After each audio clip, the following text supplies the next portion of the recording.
Welcome to Rising Stars, where Miriam Knight, publisher of New Consciousness Review, interviews exciting new voices in the world of progressive and transformational books, films, and ideas, who offer intriguing perspectives on life, the universe, and everything in between.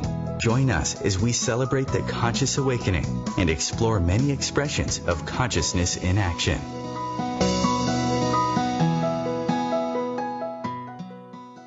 Hello, everyone, and welcome. I'm Miriam Knight, and my guest today is Peter Himmelman.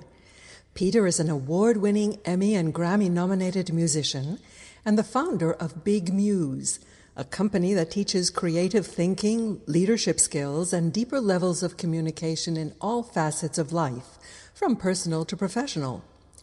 As Big Muse has grown in popularity over the last 4 years, Peter has come to share his program with thousands of individuals, including academic institutions like the Wharton School and UCLA, and international brands such as McDonald's, Adobe, and Gap. He has brought all his ideas together in his new book, Let Me Out, Unlock Your Creative Mind and Bring Your Ideas to Life. And I'm delighted to welcome him to the show. Welcome, Peter. I'm sure that's something that virtually all of our listeners will resonate with. Tell me what happened to bring you to that stage. Well, I mean, I don't want to be abstruse here when I answer these questions, but, so I think this reinvention thing is pretty native to all our lives, and sometimes the reinventions are fueled by positive things. You're going to get married, or you have a baby, and sometimes they're fueled by challenging things. And perhaps you're referring to the latter in this case, where I went from, sort of full-time musician, which I do still, tons of music, and to this kind of, I don't know exactly what you call it. I hesitate to use the word consulting, but sort of a teaching sort of position, where I've taken the ideas from my creative life and sort of brought them to different places, business schools, wounded soldiers, hospitals, what goes on in the mind of a, quote, creative type. And the reason I had to make that transformation was oftentimes we find ourselves challenged or going through periods of adversity. The entire music business, for your listeners who aren't quite aware, has been basically upended, almost completely disrupted. Whereas, say 15 or 20 years ago, you would put out a record and expect somebody to actually buy it. Now that's almost a ludicrous thought, and I explain it, it's in my book this way. A cousin of mine from Chicago, he said to me, he's got an accent, he goes, "So Peter, tell me what happened to the music business?" And he's a diamond dealer. So I said, "Well, Yitzchak, imagine that you're cupping your hands under your computer and all the diamonds you're trying so hard to sell will just fall into your hands for free, infinitely reproducible." He goes, that's a problem. I'm like, of course. So I had, I had kids going into 3 kids almost at one time and a fourth just behind, going into private colleges at once. So this need to recreate, rebrand, transformate, whatever you want to call it, was urgent. And I think I talk a lot about urgency in the book, that there's something has to be vastly compelling to make you go through and endure whatever a true change puts a person through. So really this was about providing for the family. That's kind of like the sort of the less artistic look at it, but all these things I think are, part of it is the fuel. You could almost call it a left brain activity, the need to do this in a certain time, and we need to make a certain amount of money to get these kids into school. And then I started thinking, well, what are the other skill sets that I possess that could possibly be able to be monetized? And that led to this, sort of transformation, as you call it. Well, technology is impacting virtually every profession on the planet. I mean, think of authors. It used to be that they would find a publisher, and the publisher would give them an advance, and they would get royalties, and the publisher would help them promote their book. And that is now more the exception than the rule. People in industry find their jobs outsourced or moved into a more highly technological framework. So this is a challenge that faces virtually everyone. I mean, young people as well, coming out of universities. What do they do with their lives? So tell us about the premise behind Big Muse. How do you take people forward? Well, I will tell you that second. What you're mentioning to me, especially when you mention about young people coming out of college and people in general, the way things are changing. Somebody sent me a couple years ago this comic strip. It was a one-panel comic, which pretty much exemplifies this challenge, which if everyone is facing. Doctors, lawyers who are having their things outsourced to places like India, everything is changing. So there's a guy digging a ditch in this comic book, and he finishes digging the ditch. He holds out his hand to be paid, and the foreman says, "Pay you? I'm going to tweet about you." Like there's not any, at the end of the day, people are, where do you get likes and Twitter, tweets? How does somebody actually make a life for themselves in this world? So that's the dilemma. To break down a very simple, I guess, look at where my book is kind of, where it points people. And it's very simplistic, and obviously the book has some deeper and more complex aspects, but I look at it in three ways. There's three parts: present, specific, and true. Or if you would like to reverse it a little bit, specific, present, and true. So let's say, as I did, I had a dream, a long-time dream, this will be the example we'll use, to fly an airplane.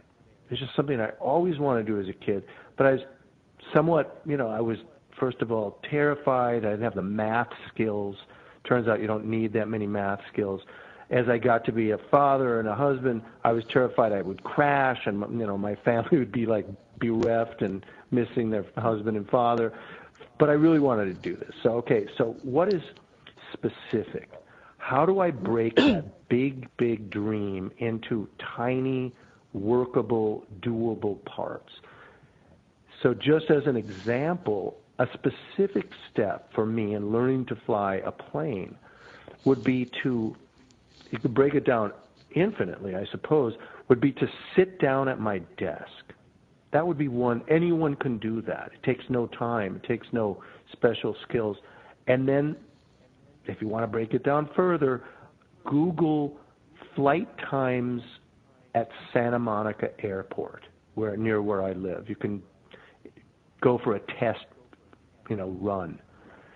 That simple step for me is really beyond being practical. It's also somewhat mystical.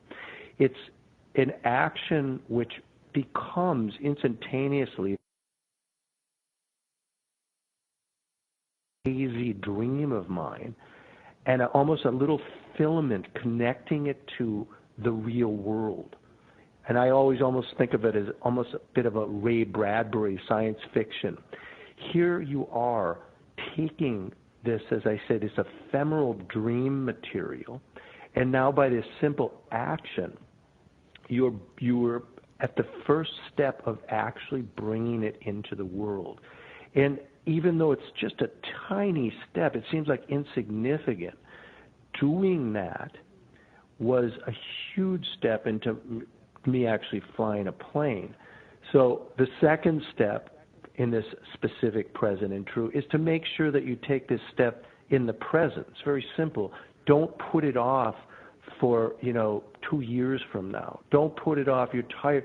Do it tomorrow at a very specific time, 10:35 in the morning. Instead of taking a coffee break, do this one action. The third thing on this sort of triad of procedures that I like people to go through when they're thinking about reinvention or following their dreams or pursuing their ideas, however you like to look at it, is the most depthful and most fruitful and complicated and interesting part of the book, I think. Specific, present, and true. The truth of this idea, is it resonating for me, or is it just something that I feel compelled to do because, let's say, my father wanted to be an airline pilot, which he didn't, and let's say he wants to live vicariously through me, so I feel this pressure from my dad to do it. That wouldn't be a goal that was true for me.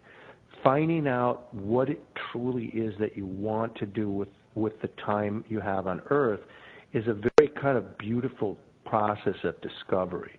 And that's sort of the deeper aspect of my book, I think. What I am curious about is how you got from being a professional musician to thinking deeply about these things and actually creating this process that you expose so beautifully in your book. Well, it's pretty simple the way that it happened, or pretty almost mundane, as most things are. About almost 20 years ago now, some people who ran the Telluride Concert Festival in Telluride, Colorado, some people might know the Film Festival and the Concert Festival, they asked me one year if I could teach songwriting to people. And I said, why not? And they put you up on a cabin by a stream. I brought my whole family. There's about 300 people that come from all over the world in the woods to learn to sharpen their skills as songwriters. Some are professionals, some are absolute beginners, but everyone's really up for the challenge of learning how to write a song better. So I will continue as I hear the music coming. Imagine everyone out in tents in the woods waiting for this new teacher to arrive. He comes with knapsack and his guitar. We are speaking with Peter Himmelman, author of Let Me Out! Unlock your creative mind and bring your ideas to life. We'll be right back after the break. Your conscious lifestyle on steroids. OMTimes Radio. IOM FM.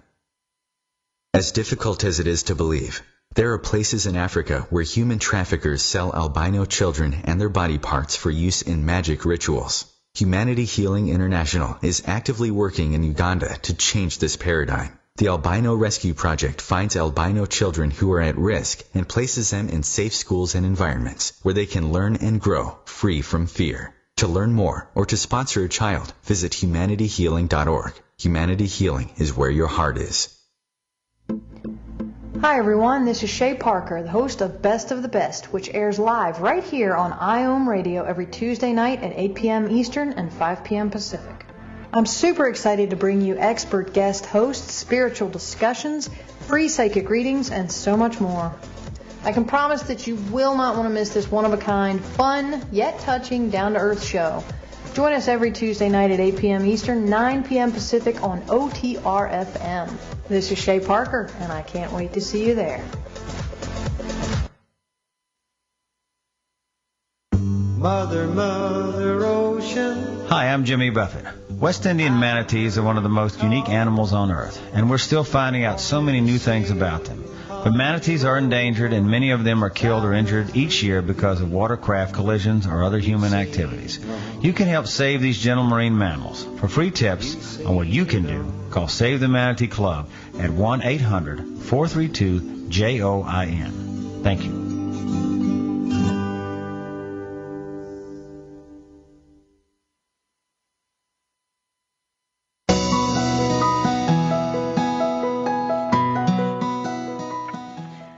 Welcome back. I'm Miriam Knight speaking with Peter Himmelman about his book, Let Me Out, and a lot more. So, Peter, you left us waiting in the woods for this figure to appear bearing a guitar. Tell us what happened then. Right. So we've been talking about, how did I make this change from a musician into sort of a teacher? And this happened about 20 years ago. So I'm coming back from my cabin to the woods to greet these students who want to become songwriters. And I didn't have a syllabus. I did not have any PowerPoint. It was just, me and the ideas in my head. What I soon discovered in this group is, say, 30 people, one of the biggest challenges that they had, and it's germane to all songwriters and to most people on earth, they had all sorts of spare parts. They had titles for songs. They had little melodic ideas, but making a cogent whole was very difficult. Many of them said, how many songs do you write a year? I asked the professionals among them. 4, some said, 2, 6. I mean, a song is not a symphony or a novel. You should, really be able to make 6 a week or 10 a week. They were really stymied by their fear. And as I started to think about it at the time, it was the fear that once the song was out in the world, it could be subject to criticism. It could be bad. And the fear was telling them, look, if this thing is in your head, it's safe. The idea is perfect. No one will ever be able to criticize it. And once you get it out there in the world, this voice says, people are going to jump on it. And if they jump on it, they're going to insult you, and you'll feel ashamed. And if you feel ashamed, it just engender all sorts of horrible feelings. So let's not ever finish anything. So people started nodding their head. I started talking about this. I started giving them sort of the caveat of saying, look, I want you to go into the woods now, back out into the woods for 20 minutes, and I want you to come back to the group, each and every one of you, with a finished song. But the caveat was, it doesn't have to be good. If you come back with something that's god-awful, but it's finished, I want you to view that as an incredible bit of success. So giving them that sort of license to be horrible made that internal critic less important.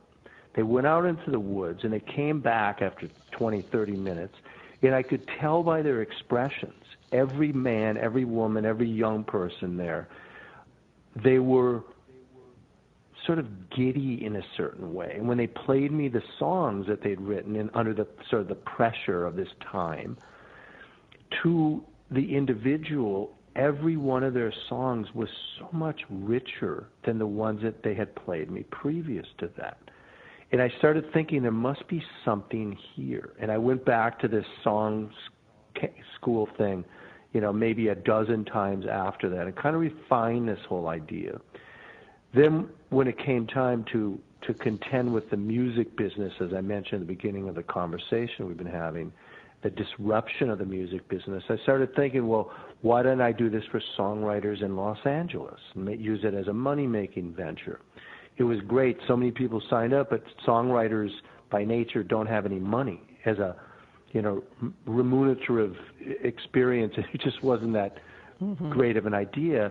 And then I started thinking, well, wouldn't this idea be somehow relatable to businesses, to organizations, people who might want to bridge this gap between the creative type and sort of the business type. And to me, those are misnomers that should never be truly considered, because our jobs never determine our level of creativity in any case.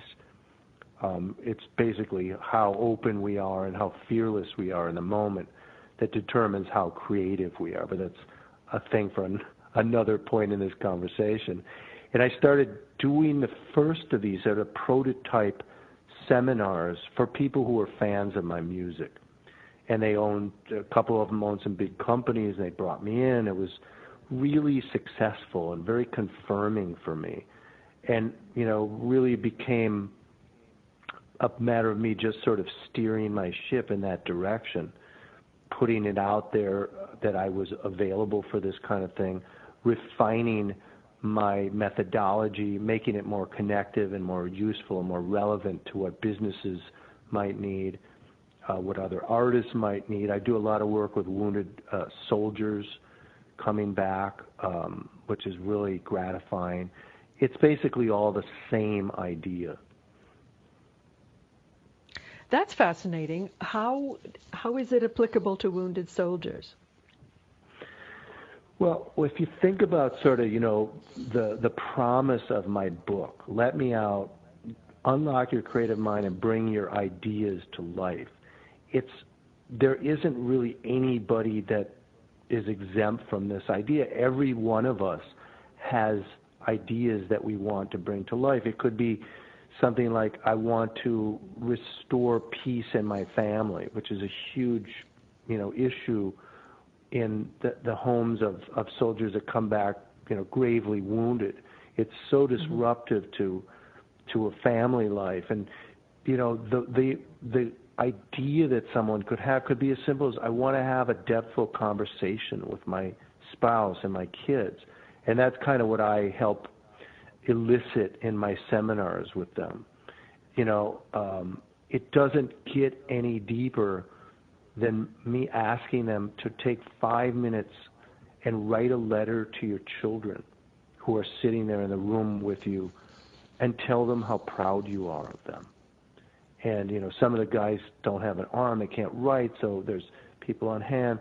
But the beauty of those exchanges that are done under that same time compression, which I always use, 5 minutes to get this letter written, write a letter to your wife, and the wives are writing to their husbands and the kids. It's such a beautiful moment that's so emotional and so powerful. And my understanding is, if it weren't circumscribed, first of all, by somebody telling you to do it, and certainly everyone wants to do it. It's an idea that everyone would like to have manifest in the world. But by saying, I need it done in 5 minutes, that would be the present aspect of it. And the true aspect, which you discussed before, is certainly everyone longs for connection, to be valued, to be close. And especially in homes where these kinds of conversations may not have taken place since 2005, becomes a very relevant and important thing. You have a lot of anecdotes about people who come to you and say, I'm not creative. Maybe this is a good time for that particular, to put that particular myth to bed.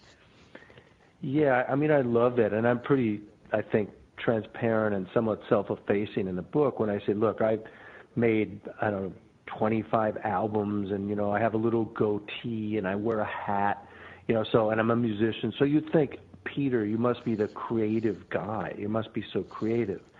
Well, the truth of the matter is that sometimes I'm creative and sometimes I'm just repeating myself. And I'm not in any kind of feckin' creative mode at all. And then I see somebody who's an insurance person or an actuary, and they tell me, look, I'm not creative. I'm not a creative type. And I say, but look, I've seen how you interact with people. I've seen how you interact with your children. I've seen you being present and alive to the moment. That is what creativity is. It has nothing to do with dancing or writing poetry or any of the other performative arts that we think of as creative.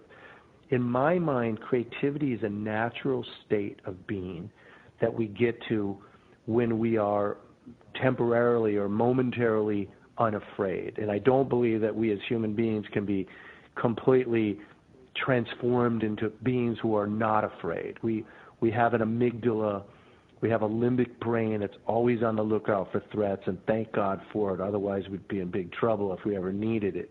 If a rabid puma were to run into the room, we would need that system. So we don't want to banish it. But when people, a grocer or a postman, a policewoman, when they're feeling sort of unfettered by this critical voice, which I should mention the name that I call it in the book for this voice that we all have, no matter how rich or famous or beautiful, everyone has the voice, and I call it Marv.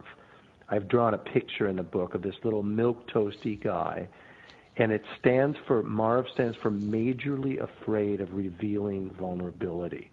He's our voice of fear, and he impedes our creativity. And he doesn't want us to fail. He only wants to protect us. And really what we need to say is, Marv, you're working way too hard to protect me. just give me an hour. I'm going to write this difficult letter to somebody, or I'm going to create a marketing plan or a business plan, or write the first chapter to a book, or even sit down to begin writing. Whatever it is, you almost have to say, Marv, thank you for protecting me, but I'm going to start. Give me an hour or two, and then you can come back. And what Marv does every time, this internal critic, is said, oh, thank you. Yeah, I'd love to see you succeed. I'm going to have a cup of coffee, maybe read the New York Times, and do your thing.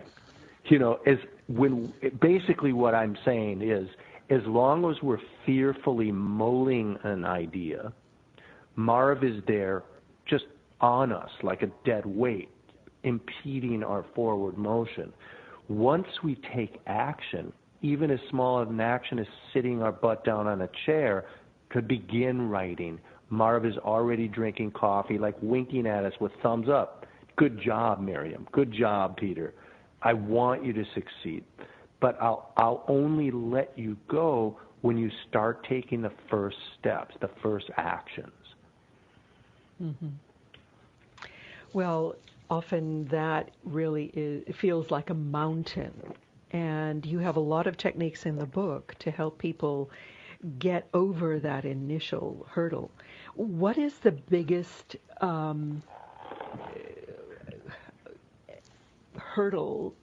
internal hurdle that we have to overcome? I think you've actually alluded to it a number of times. It's the fear of criticism. To spell that out and to take it to its logical sort of conclusion, this Marv character, there's not actually a little cartoon in our head of a bald-headed milquetoasty guy, but it does some energy from the limbic amygdalic brain is saying, look, so Peter, you're going to write this poem, but here's what could happen. You could fail.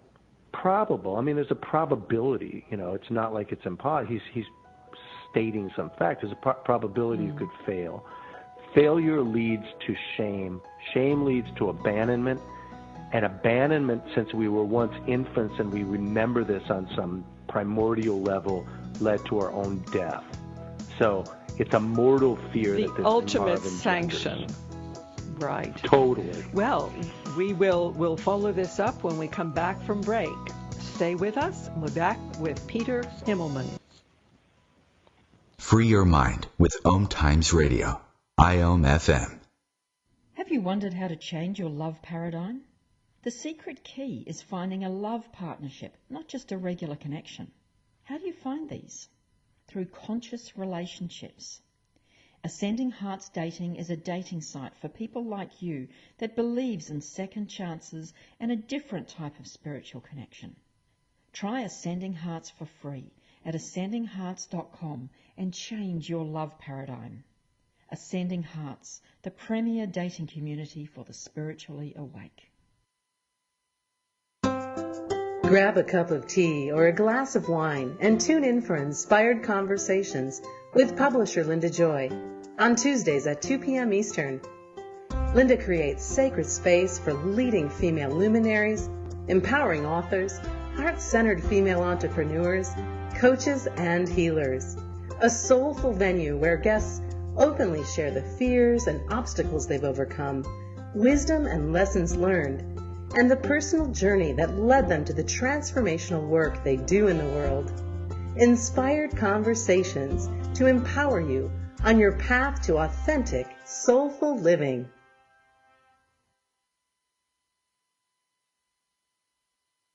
There is no death, only a change of worlds. Chief Seattle. Deborah Livingston is an award-winning intuitive psychic medium whose international services include mediumship, spiritual assessment, animal communication, and spiritual mentoring. She is a published author and a trained shaman. Deborah provides evidential messages from spirit and departed loved ones. Learn more at deblivemedium.com. That's DEBLIV medium.com. Hi, this is Christina Ricci with RAIN. Every 2 minutes, another American is sexually assaulted. If you or someone you know has been sexually assaulted, you are not alone. Help is just a call or click away through the National Sexual Assault Hotline. Please call 1-800-656-HOPE. That's HOPE. Or visit rain.org. That's RAINN.org. Brought to you by Rain and this station.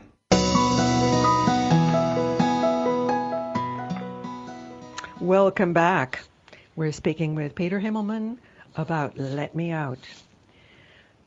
So, Peter, Marv is protecting us from ultimate disintegration, abandonment, all the bad things that we've had in our psyche since birth. So you're suggesting that we get started by taking that initial step on whatever project it is that we have in our hearts. However, what happens if we know we have this kind of vague feeling that there must be something more for us, but we don't really know what we want to accomplish in the world? How do you help people there?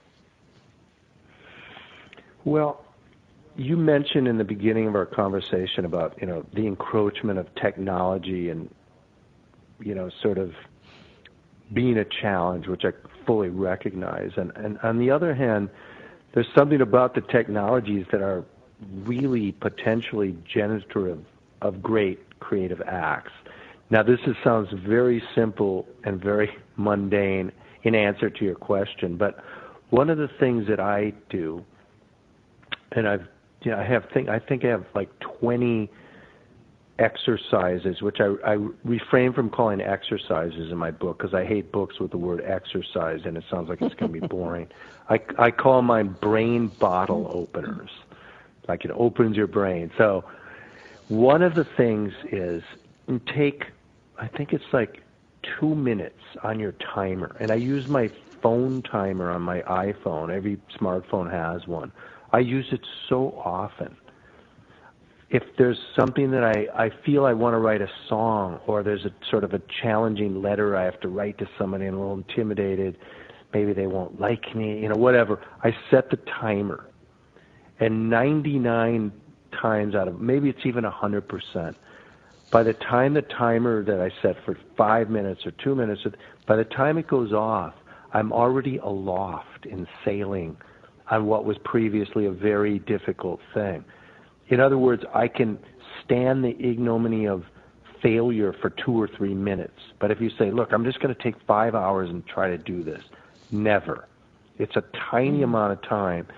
So one of the things that I suggest in one of my brain bottle openers is take 2 minutes, which is, it's actually a lot of time if you think about it, for this particular thing. It's a lot of times for a lot of things. Take 2 minutes and list things that you love to be doing right now. But again, there's caveats associated with this. Don't think practically. Don't start judging as you write in this 2-minute exercise. In other words, just write, don't think. And what are the things you'd like to be doing? They could be absolutely absurd. They could be unrealistic things. I would love to grow wings and fly to Mars. I mean, that would be perfect. You just start writing. I would like to learn how to make strawberry ice cream. I would love to study neuroscience. Well, the person may be 68 years old and they're saying, well, of course, that's not going to happen. I mean, I'm 68. It could happen. You could all of a sudden enroll in a course, just start reading, filling your mind with ideas about neuroscience. In other words, the judgment of, I couldn't be a neuroscientist, is something that you don't want to intercede in this process. You don't want to fill this 2 minutes with assessments and judgment, which is, the way that we live. And Miriam, I'm sure this is part of your work as well. We're so full of these assessments, these judgments, that everything has to create some sort of logical connection one with the other. And in many ways, if you're flying a plane or a physicist or an engineer, they have to be right. That makes sense. But there's another part that needs to be better exercised. That's our ability to simply dream As we get older, that ability becomes less and less strong. It's definitely with us when we're squashed children, down by life. Although and I think that period of being a child, being able to dream in an unfettered way, is shorter and shorter. You know, the more, say, you plop down a kid in front of a television screen and, you know, they've seen all these advertisements and all sorts of other horrific things, that can really foreshorten the child's sort of dream life. But taking even 2 minutes for this exercise, what would I love to do right now? And I did it with myself. I came up with all sorts of surprising things. I'd like to be dancing at my daughter's wedding. When I wrote it, she didn't even have a boyfriend. I mean, I'd like to have a farm where I raise goats and African leopard tortoises. Oh, you know, that's totally unrealistic, I suppose. But after 2 minutes looking at that list, and you could list tons of things with no sort of stopping yourself, it's really interesting to get to self-reflect and to understand where you're coming from and what your needs and desires are by looking back at that short time, you know, list. I love that you call it kid think. You know, put yourself into the mindset of a child and just let the imagination free. Yeah. Now, you do make a very useful distinction. Sorry, go on. No, please. I was just going to say you make a really useful distinction between creativity and mastery, because we're all expecting perfection of ourselves, and we don't understand the difference between the two. Yeah, I mean, when somebody sees an accomplished musician, like I somewhat made that point before, it's like, oh my, you're so creative. Or a ballet dancer that's just really masterful. It's not, that isn't necessarily how they evince their creativity. That's something that they've done for years. That's mastery. One shouldn't confuse or conflate mastery with creativity. Creativity would be the sort of the faculty or the energy that hypothetical 68-year-old I just mentioned would use when actually trying to evince his desire to delve into neuroscience. You're open to new things. You're able not to be impeded by this critical voice, which I call Marv. That puts you in a very creative state. You're at the store, you're shopping for green peppers in the grocery aisle. You're looking around, you're alive, you know, you're acting friendly to people. That would be a very creative place to be. It doesn't mean you have to be playing violin in a symphony hall with a crowded audience. And I think the other point that you make is that creativity is a process. It's not the end result. It's kind of creating order and solutions out of chaos and problems. I loved that phrase. Yeah, I think I put that in italics at some point. It's really our capacity to make order out of the chaos around us. And it's a bit-by-bit process. It's like working with mosaics. It's one at a time, one juxtaposed against the other. And over time, you know, you sort of see the development of something. But it's really taking those first steps. It's really hard when we're thinking about reinventing ourselves to think about exclusively about outcomes and goals, because that will be like a tidal wave. It'll wash over us and destroy everything. And it's hard to not think about the end goal, but you have to be engaged in a process all along the way. It's that engagement, it's that joy you have from simply doing the small pieces that later accumulate to something akin to success or mastery or some, you know, big scale thing. But we can't be daunted by the amount of time it will take. Now, what's the role of what you call the posse in all this? Well, I'm glad you brought that up. The posse is really just a fun word, you know. I got my posse or my posse. It's just a group of people or one person that can hold you accountable, that can be supportive.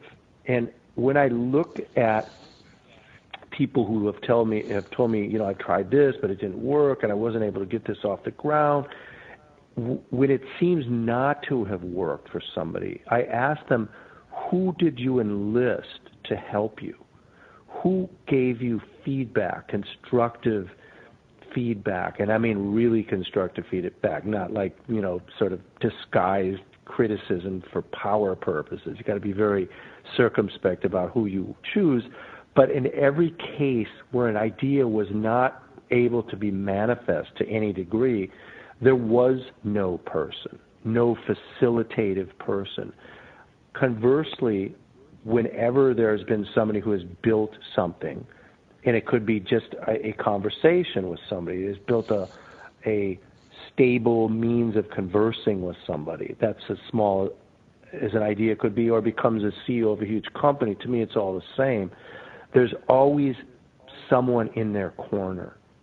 No one has done anything by themselves. Even a solo recording artist like Bob Marley or Bruce Springsteen, nobody did it on their own. It was all done collaboratively. Everything was a collaboration. I get by with a little help from my friends, so to speak. So, so true. And conversely, I can't do a thing without my friends. You don't need 20 of them. You just need one. And that person can't be a sycophant. You can't be saying everything you do is brilliant. And by the same token, they can't be somebody who is subtly trying to undermine you as well. There's all these types out there. You have to find somebody who's built something his or herself.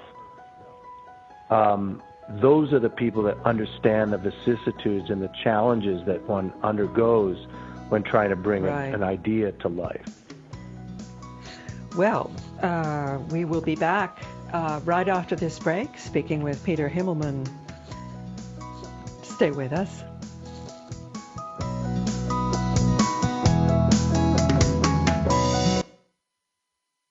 Bringing you the best of the conscious minds in the world. OMTimes Radio, your conscious lifestyle on steroids.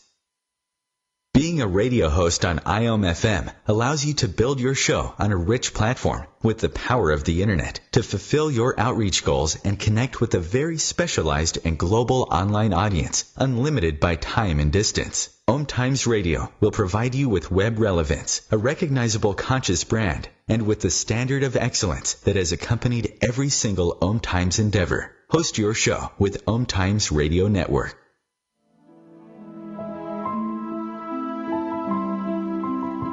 Join me, Maggie Chula, on Mondays at noon Eastern for Mastermind with Maggie.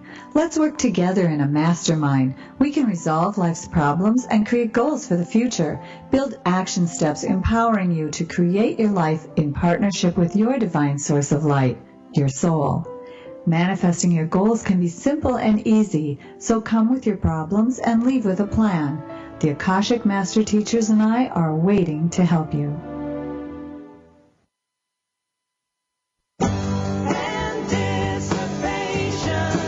Hi, this is Carly Simon for LifeBeat. The music industry fights AIDS. The AIDS crisis isn't over. There have been amazing scientific breakthroughs, but people are still dying, and your local AIDS organization needs your help more now than ever. Volunteer and make a difference.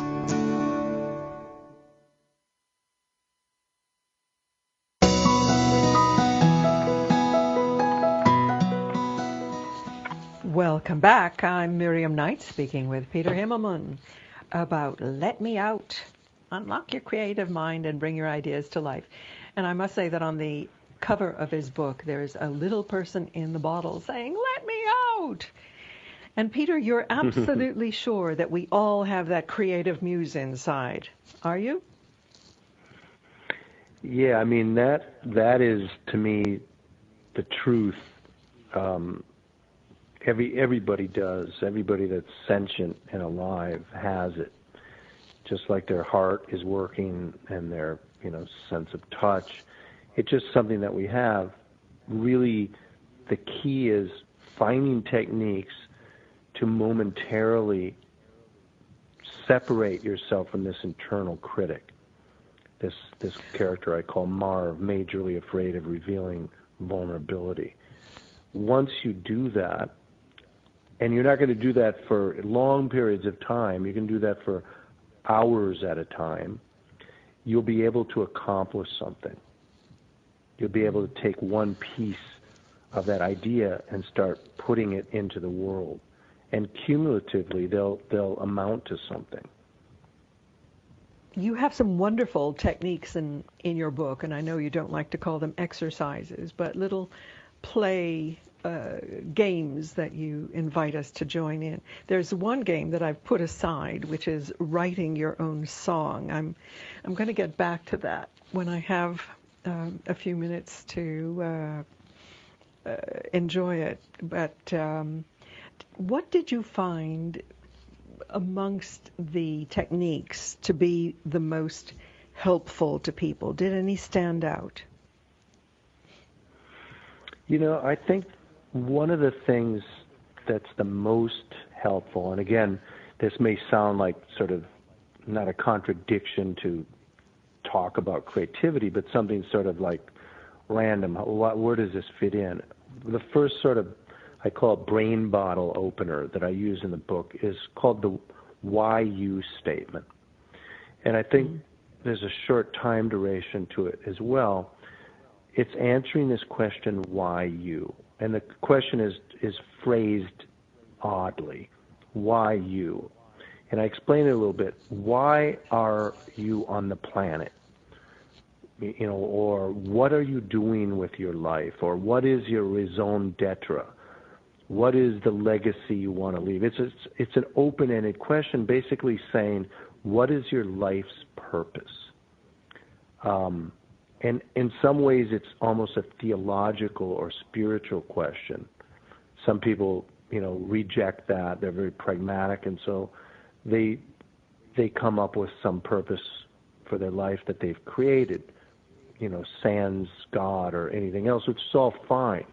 But I say take 3 minutes and no more to write that idea down. And when I do my seminars, I, you know, go all around the country, ask, you know, college students and, you know, type A personality CEOs that question, what are you doing with your life?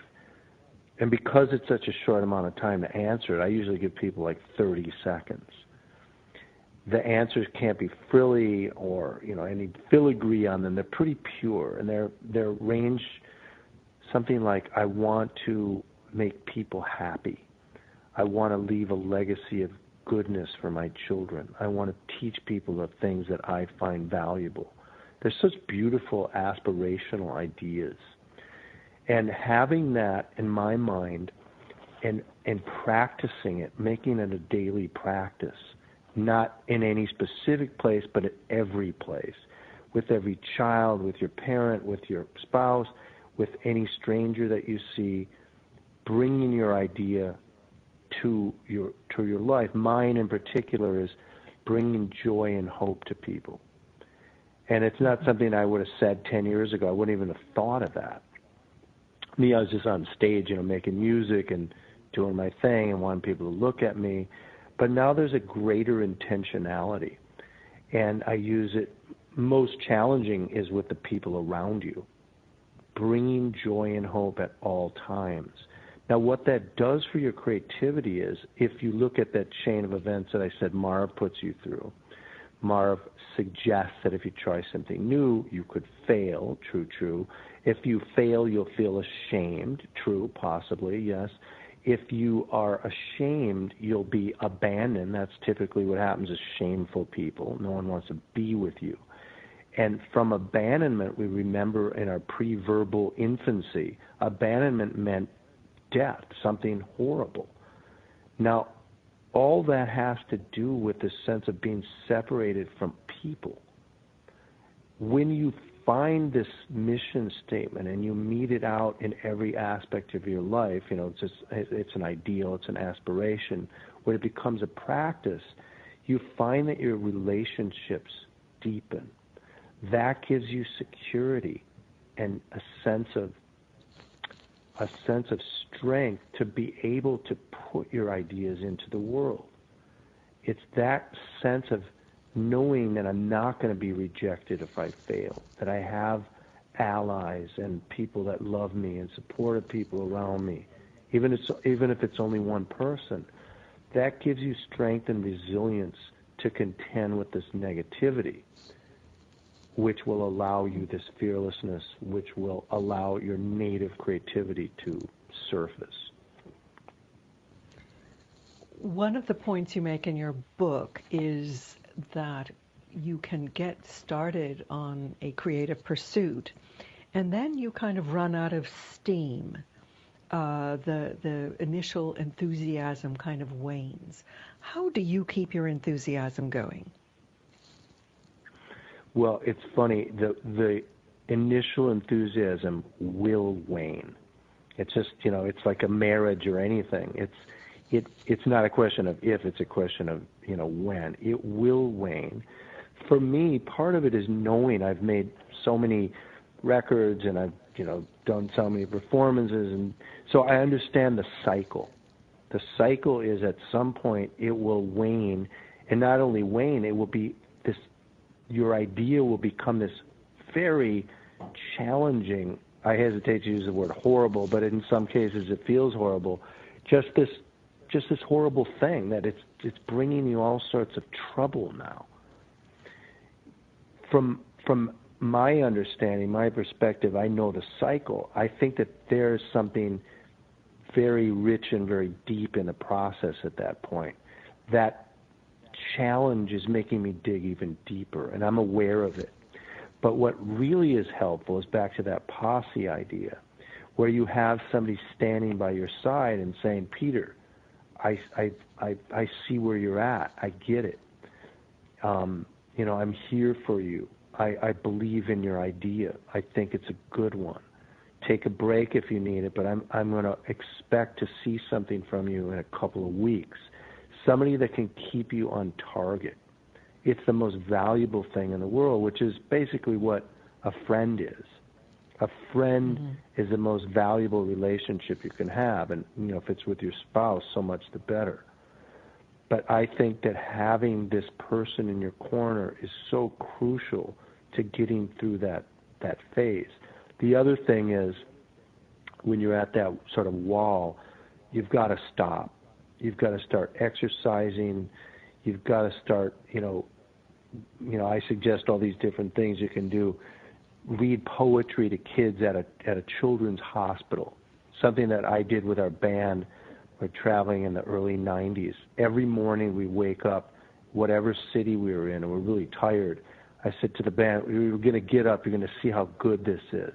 We're going to go to the Chicago Children's Hospital at like 8:30 in the morning and sing for kids. That gets you so out of your own head, acts like that, that you can come back to your project with a renewed sense of perspective. Prayer is something that I do every day as part of my whole practice.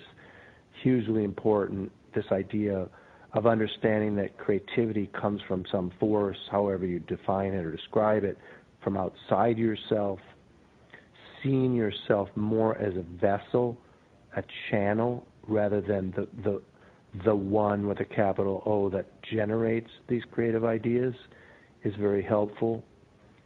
As I said, just exercise, sweat. Go out, go for a run, open up your brain, listen to music.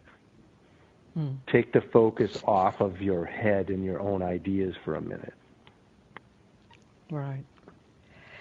Well, we're running short of time, so Peter, what websites would you direct people to find more? More about creativity in general? More about whatever you are about. I know you have... what I'm doing. Okay, I'm going to talk about the book. We've set up a nice website for the book. It's called letmeoutbook.com. Uh-huh. There is a website called bigmuse.com, which is all about my company and how it helps other companies become more creative. Bigmuse.com. And then there's peterhimmelman.com with tons of my music and videos and all sorts of things. What I was surprised to discover on your website was your art. That's pretty impressive. You know, I had a couple tricks sell it? on my sleeve, you know. That's, you know, I used to sell it. Now I give art away as gifts. I get more joy out of that somehow. There's a site for that too. It's called himmelmanart.com. If anyone's really interested in a print or something, I could make it happen. Well, it's been. And if we become friends, it's likely you'll get a gift. Woohoo! Okay, I'm going to suck up. Thank you, Peter. Thank you so much for being with us today. We've been speaking with Peter Himmelman. All right, Miriam, thank you so much. I hope you'll join us next week. Until then, I'm Miriam Knight for New Consciousness Review. Thanks for listening. Have a blessed week. Goodbye.